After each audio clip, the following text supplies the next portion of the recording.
ବାତ୍ୟା ମଧ୍ୟ ପାଇଁ ବାପା ଆଜି ମିଶି କ'ଣ ନୂଆ କାମ କଲେ ଆସନ୍ତୁ ଜାଣିବା। ସେହି ବର୍ଷରେ ମୁଁ ଟିକେ ମଜା ନେଇଗଲି ଆଉ। ଦେଖନ୍ତୁ ବାପା ଏଠି ନଳିତା ଗଛରୁ ତାଙ୍କୁ ନଳିତାରୁ ସବୁ ଚୋପା ଅଲଗା କରିଦେଉଛନ୍ତି, ଆଉ ଅଜା ଏଠି ନଳିତା ଚୋପାକୁ ସବୁ କାଢ଼ି ମାନେ ସାଇଜ୍ ଭାବେ ରଖୁଛନ୍ତି। ଏମିତି ଯେହେତୁ ଉପରଓଳି ଟାଇମ୍ କିଛି ନ ଖାଇଲେ କ'ଣ ହେବ। ଆଚ୍ଛା କହିଲେ ସମସ୍ତେ ବିଭିନ୍ନ ପ୍ରକାର ବରା ଖାଇଥିବେ, କିନ୍ତୁ ମଟରରେ କେବେ ବରା ଖାଇଛନ୍ତି? କିନ୍ତୁ ଆଜି ସେଇ ମଟରକୁ ନେଇ ନୂଆ ଉପାୟରେ ବରା ପ୍ରସ୍ତୁତ କରିବା।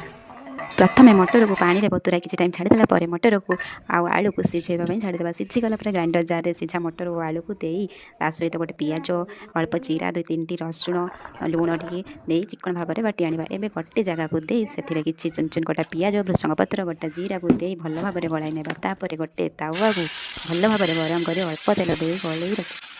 ବରା ସେପ୍ରେ ତାୱାରେ ଦେଇଦେବା। ଆଞ୍ଚରେ ତାକୁ ଫ୍ରାଏ କରିବା। ଆଉ ଗୋଟେ ସାଇଡ଼୍ ହେଇଗଲା ପରେ ଅନ୍ୟ ସାଇଡ଼୍କୁ ଓଲଟେଇ ନେବା। ଆଉ ଟିକେ ତେଲ ପକେଇ ରେଡ଼୍ ହେଇଗଲା ପରେ କ'ଣ ରେଡ଼ି ହେଇଗଲା ଆମର ମଟର ବରା।